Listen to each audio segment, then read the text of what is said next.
Welcome back, Algebra 2 students. We are in lesson 49 today. We're going to talk about some linear intercepts and why we might need to solve for the line without being able to look at the line. So from looking at the figure on the left, we see that we can find the linear equation that represents this line just by looking at it. We have all the points we need, so we know that y is equal to, and we'll put our x in here, and we can find the slope is down 2 over 3, so that's going to be negative 2 over 3, and we see that our y-intercept is a plus 2 on the y-axis. So we could easily write the equation of the line for this figure. This one, however, on the right, it's going to be very difficult because we can't see where the line intercepts the y-axis. It's very, very, what's the word? Steep. That's the word I'm looking for. It's a very steep slope, and it's hard to see exactly what that is. So what we do is we need one point of the line, or on the line, to try to calculate. So we can see right here we have a point on the line that looks like 0, 4. Or I'm sorry, 4, 0. Because it is on the 4 on the x-axis and at the origin of the y-axis. So that's our point. Let's look at our slope. We can see also that right here and right here, it seems to be crossing another x point. So that gives us our slope. So we have a negative slope that goes 1, 2, 3, 4, 5, 6, and over 1. So that gives us a negative 6x. But we have no idea what our y-intercept is. So we just have a plus b here. So we have that situation. We need to find a point, which we have. And then we need to sub that point in for x and y in order to solve for the linear equation. So that's what we're going to do. We're going to put in 4 for x and 0 for y and solve for b. And that is going to give us 0 is equal to negative 24 plus b. And when we add 24 to both sides, we find that 24 is b. So we can now write our equation of the line with our b value. So y is equal to negative 6x plus 24. So that is one of the reasons why we need to use, or would need to know how, to take a point when we only have the slope of the line to find the equation of the line. All right, that was just a kind of a recap and a repeat. We should already know how to do this.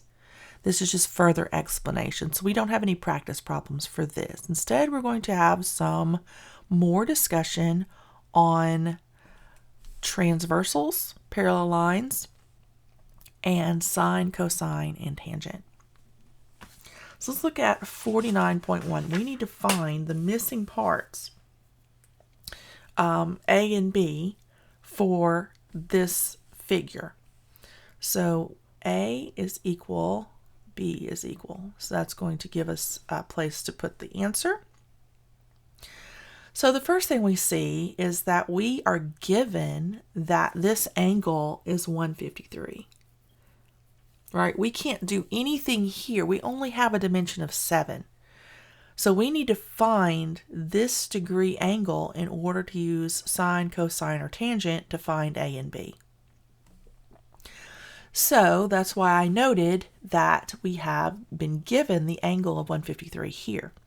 That gives us the angle or the degree measure of z, which would be 27 degrees, right? Because this is a straight line.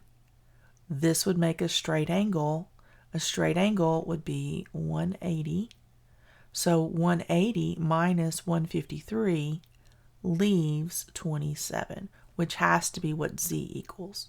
So if z and p are congruent, which they are marked congruent here, then P is also equal to 27 degrees. Let me get my small eraser here, and I'm just going to put that in as the value. So now I have an angle of reference that I can use. So in order to find B, I need to think about my my formulas. So I'm going to write SOHCAHTOA up here just so I can remind myself what they are. So if sine is opposite over hypotenuse, I should be able to use that. So the sine of 27 degrees is equal to B over 7. So I'm going to pull my calculator up. Oh, I don't have it open yet. It's going to take a second. Let's open up my calculator and find the sine of 27.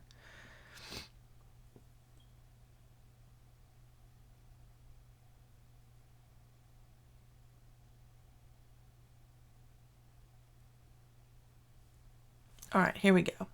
So 27, sine of 27 is 0.45.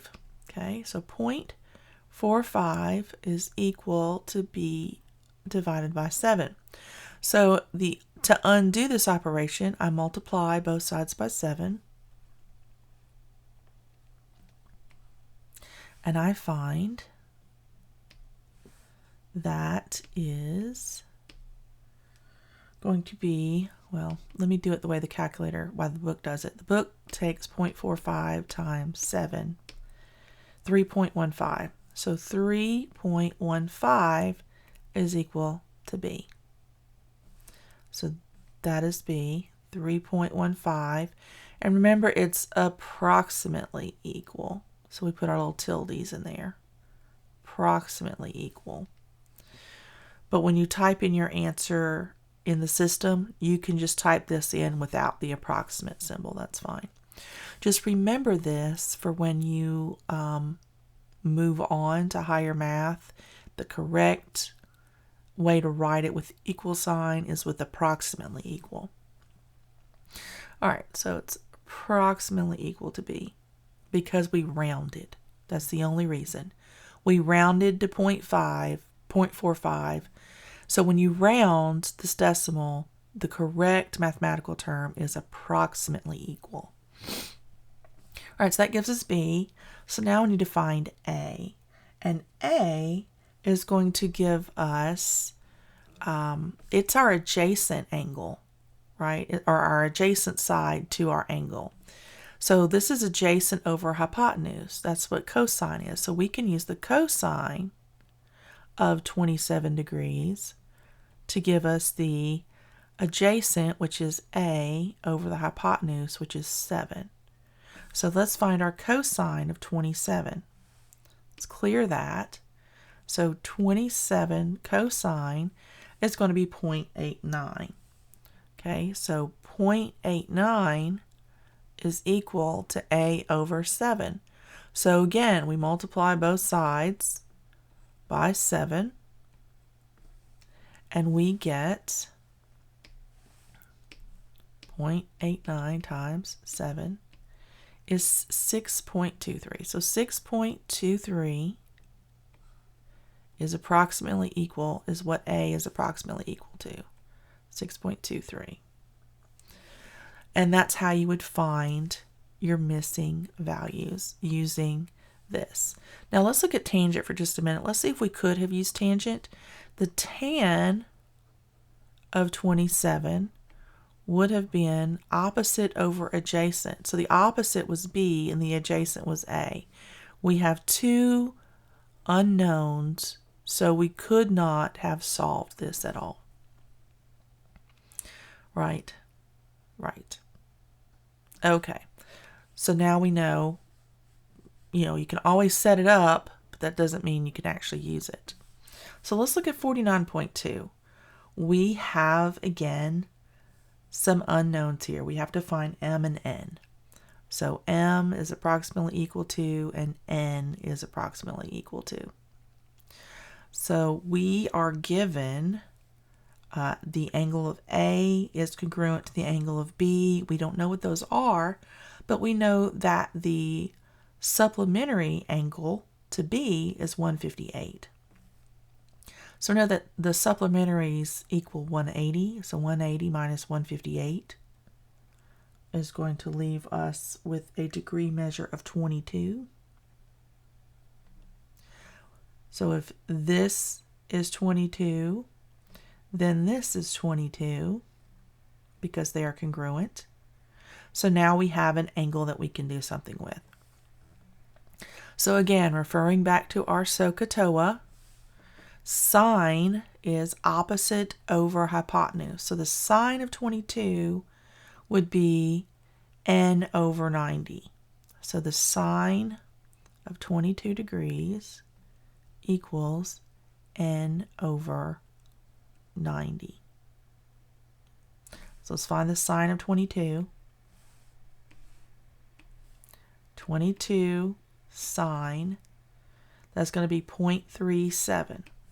Okay, so 0.37 equals n over 90. So we're going to do the opposite or the inverse operation, and we're going to multiply both sides by 90. This would cancel.